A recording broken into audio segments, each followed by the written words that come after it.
Thank you for joining us for our special 40th anniversary luncheon. Donc on marque un grand anniversaire aujourd'hui, 40 ans. The association has been working on your behalf for 4 decades. I'm happy to report that we're very well positioned to continue to work on your behalf for another 40 or 100 years. For our luncheon, for a special luncheon today, Lynne Teather will be our keynote speaker.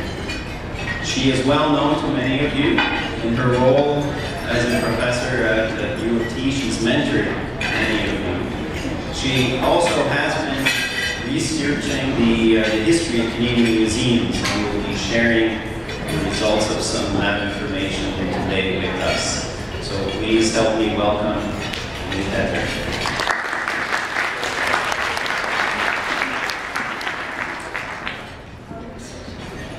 Thank you so much, Jill.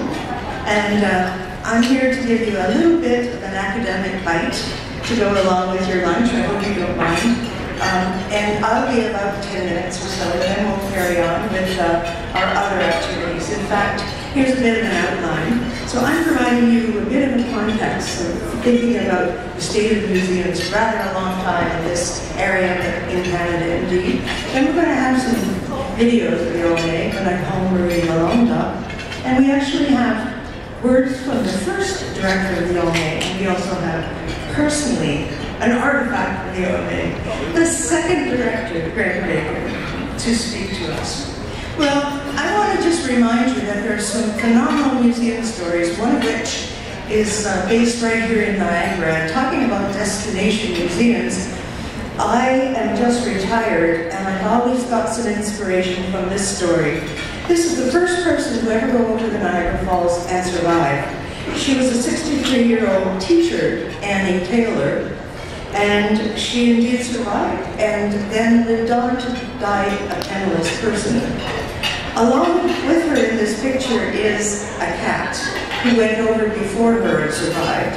Well, Niagara Falls has been the scene of some phenomena that we wouldn't let into our directories as real museums, but in fact they are museum-like spaces, and in some historical locations they were called museums. And here we have the Niagara Falls Museum. Does anybody know about the Niagara Falls Museum? Woo-hoo! Run by the Barnett. Thomas Barnett created it. On the left, you see where it was originally located in an old brewery building, and Murray Street is very close to us. It was down just near the falls. This particular hotel actually looks out over the area where Mrs. Simcoe made her first climb down some stairs down to the level which we now have a road and see the falls, but that was a first occasion, and from there tourism had built. Barnett, in fact, had a mixture of running a museum so that he could take care of his family, who lived above the museum, and he ended up having a couple of them, and it's a rich story that is in fact very humbling. He did build a purpose-built building with an architect who studied museums in the UK, and here what it was, the Tabletop Museum in 1860. The museum extended to 1999. It had phenomenal things within it. When I got to see it first in the 70s, very faded and awful looking birds, and these wonderful Egyptian items. I can't pronounce his name, Sipun Farouk. At any rate, was he really that? It turned out that when the museum was sold, because remember, a private museum or a proprietary museum, in the end, is for profit. It was sold several times, went across the river and then back again, and at the end of the day, to be reminded, they could be sold. It was sold to a collector named Gil Jameson. Does anybody watch the History Channel and watch Treasure Trader? This wild gentleman who goes out to Paris and gets mummies and all the rest. You'll only see 3 to 4 shows, because unfortunately he passed away. But here is the Niagara Falls collection in his wonderful loft on Wellington Street in Toronto. On the right-hand side, we see also the building it was in for about 50 years. And once you're sold, you can become many things. And maybe it's a reminder to all of us where we may go over the falls or into a bird aviary museum in the state. And also much of the parking was sold to become the parking lot of the first casino museum. So it's a reminder that we have professional associations dedicated to nonprofit phenomena like cultural institutions for a reason. So this story tells a few things for us. And the mummy turned out to be interpreted at least as Ramses I. The Egyptians had been looking for him for a long, long time. So Bill sold the mummies for $2 million to Emory University, who started doing tests and restorations. And suddenly they realized they had a public relations nightmare about to happen because the Egyptians wanted this. Ramses ended up flying the Air Force One back to Cairo, was on display, and ended up back in Luxor, a mile or two from whence he came. So that was the story of the Canadian mummy and what museums may be if we let certain phenomena happen. So I've done a lot of research on the history of museums. Here's a chart that shows what directories said. They had a very dramatic sense of the growth of museums, and I've spent 30 years really building this column here to add in about 50. So we actually have a museum history going back to, of course, the 1600s, where collections were first formed. You may not know that. And of course, we have significant histories of the 19th century from our national museums, which begin in 1841-42 and reiterate in many ways and are about to again. We also have provincial efforts. I don't know if you've ever heard of the Ryerson Educational Museum, a museum in 1857 opened, and from which we get several others. The Rome is not built in 1905. It's built on the basis of the University of Toronto Museum and set of collections. The reason we don't know about it is that it burned. We also have a strong Ontario Societies movement. Here we have Niagara on the Lake Museum, which is claimed as the first purpose-built museum in Ontario. And on the right, the phenomenal Janet Carnahan, who was its curator for 25 years. We have, of course, significant Niagara Society activities around the War of 1812. We also have societies and all kinds of museums being created through the 20s, 30s, 50s, and 60s. Well, I have a picture here of something that I also want to remind us of as we're digging up the history of our museums. We have progressive activities that happen that we forget. Arthur Lisner, in the 1920s through to 38, had progressive museum work going on with people who were lower economic classes, as well as school groups. And here's a picture of his activities. And it's from him that some of the Saturday morning club work at the ROM and the ADO studio comes. So they're phenomenal people who are doing this work. We also have this boom of museums that happened in the 1940s and 50s. Just a few quotes there. I'm going to move on because the 60s saw phenomenal changes. Funding with centennial monies. Federally with the new National Museum policy, creating NAT, CCI, and a number of other programs. We had a pre-OMA organization called the OHS Museum Section doing workshops. OMA was formed in 1968, CNA in 1947. Critics sense the need to catch up all this funding and the growth of museums. I just remind you of these stars of this boom and these critical periods. So the OMA story, of course, 1971, getting right into professional development, organizational issues, best museum practice, etc., etc. I was actively working on some historical archival records in museums documentation. I know what they were like in the 70s and how we improved the standards of the various activities of museums. But the OMA, in the end, is phenomenally about people and the building of professionalism in this province, but also part of the CMA story. And internationally, we are phenomenally leaders as well. Here we have John McAvity on the left, and a few words from him later. Painting of John. We have Greg Baeker, who we're here from a bit. All of you, how many here know Kathy Blackburn? Is she here? We all know Kathy. Stand up. And on the right, our dear Riri, who's been a director for a long time. We have a phenomenal number of people involved in volunteer work, and the number of hours committed from all of us. Dorothy Duggan on the left, this whole roster of people in the 70s involved. Lynne Teather is here, coming over there. Margaret May, and Bill and Wright. So many people involved as certificate members, presenters in workshops, hosts of conferences, award winners, and significant publications. Here's my point too. The OMA has brought this field into a state of progressive professionalism, if you like. I often call this critical reflective practice. We think about best practices, we just don't mirror them, we actually critique and improve them. We question them, we talk about ethics, we talk about community work and engagement, civic roles. Our work, though, is not done, forgive me for saying. We still have challenges around social and civic roles, work of inclusion, sustaining and developing our organizations, and working this all into civic activities, memory, and identity work. I have a few examples here. I'd love to share these with anybody. So in the end, we'll come back to be talking about a bit of this, but I use a quote from Sir Edmund Walker, who was involved in making 4 museums in this country at the turn of the 19th to the 20th century.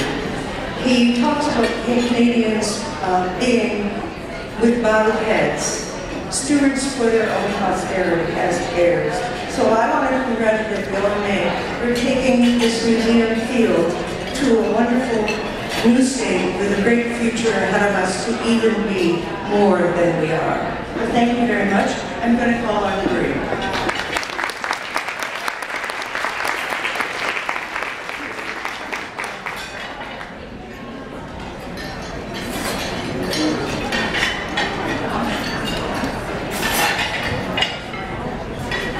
Very much, Lynne. As always, Lynne has been very generous in sharing her knowledge and especially her energy and enthusiasm for museums in Ontario and everywhere. So thank you so much. We are very happy to be celebrating the 40th anniversary with everyone today.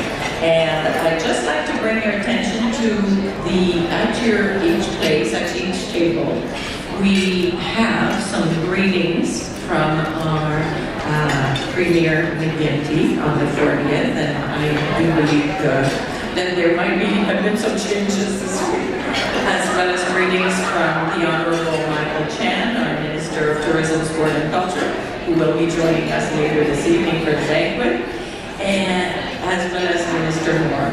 I'll draw your attention to the timeline and essentially invite everyone to participate, because all of the information today that we're sharing, the activities, the checklist for the 40th, will be at the website following the conference. So we have a number of individuals that we would like to recognize. One of whom is not with us today, but is the first Executive Director of the Ontario Museum Association. So I bring you words from John McAvity. Regretfully, I cannot be with you today to celebrate your 40th anniversary due to a very bad cold. On behalf of the Canadian Museums Association, I want to wish the OMA a very happy 40th birthday.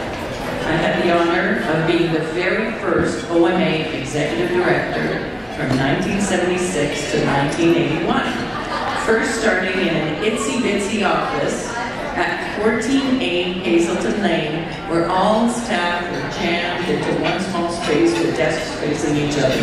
The association has grown tremendous since those days. He says that he wants to congratulate all of the OMA members for their excellent work and dedication. It is thanks to people like you, professionals and volunteers, that we have such great museums in Ontario and across Canada. Thank you so much. Keep up the good work on behalf of all museums in Ontario, large and small, and happy anniversary. So that was from John, and now, of course, I'd like to, we have the great pleasure of welcoming our second Executive Director, and I'd like to ask Greg Baeker to come to the podium, and Greg is Director of Cultural Development at Baeker Dickinson. Greg.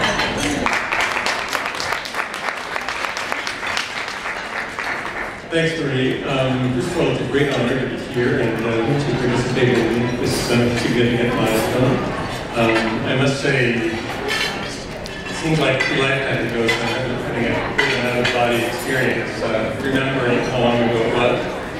I really want to say three things quickly. The first thing is, actually, could we have a little bit of quiet, please?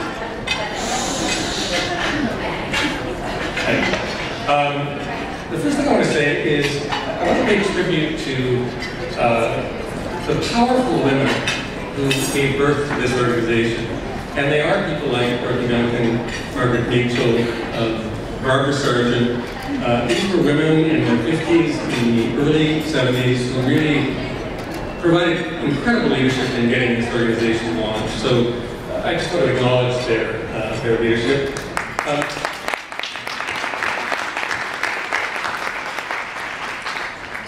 Second of all, just to say, my time at the OMA was an exciting one. I probably was too young to be hired as Executive Director, but it was a time of change and growth. We introduced institutional membership. We extended the education and publications programs. We took on a stronger advocacy role. The thing I actually am most proud of, which seems like a small thing, is the introduction of the Museum in Context course in the Certificate of Museum Studies. This is a shtick of mine, but I said at the time, teaching the rest of the courses in museum management and collections care and so on, which are the kind of mechanics of the museum, is fine, but without the context course, it's a bit like giving people a car without giving them a map to reflect on the role of museums and their place in communities and identity. A lot of which we heard about this morning from the keynote speaker, the symbolism and meaning and power of museums. And the third thing I would say is from outside for some time, I really want to acknowledge the leadership of the Ontario Museum Association in particular and the Ontario Museum community in general that really have played a provincial and a national leadership role. One example of that was in 1983, I think. Lynne Teather and I and others organized a conference called Is There a Museum Profession? Kind of reflecting on who are we? Are we a profession? We had somebody come that day, a professor, to say, if you're going to talk about that, you better have some data. Like, who is the labor force in the museum field? And out of that came the first national museum labor force study, which I had the pleasure of chairing, and which Lord Cultural Resources did. And that labor force study really modeled labor force studies in the rest of the cultural sector, which didn't happen for 4 or 5 years. The CMA went on to do human resource strategy for the museum sector in Canada, which also modeled human resource development issues across the rest of the cultural sector. So the museum sector has really been leading the cultural sector on a lot of those fronts. And finally, because I'm getting a cue here that my time is up, one of the things I've been doing more recently is doing municipal cultural plans and cultural mapping in communities across Ontario. And I just want to acknowledge that among the most supportive stakeholders, if you like, or constituencies that we engage when we do those municipal cultural plans are community museums. They come to the table, they see that they're part of a larger base of cultural assets and resources in their community. They want to collaborate, they want to make contributions to economic development and planning. So there too, this field is providing leadership. And without belaboring this point, I think this point about the reflection on what museums are, why they're important, is part of why those museum people are coming out to those participate in municipal cultural plans. What do we give to the community and what do we need?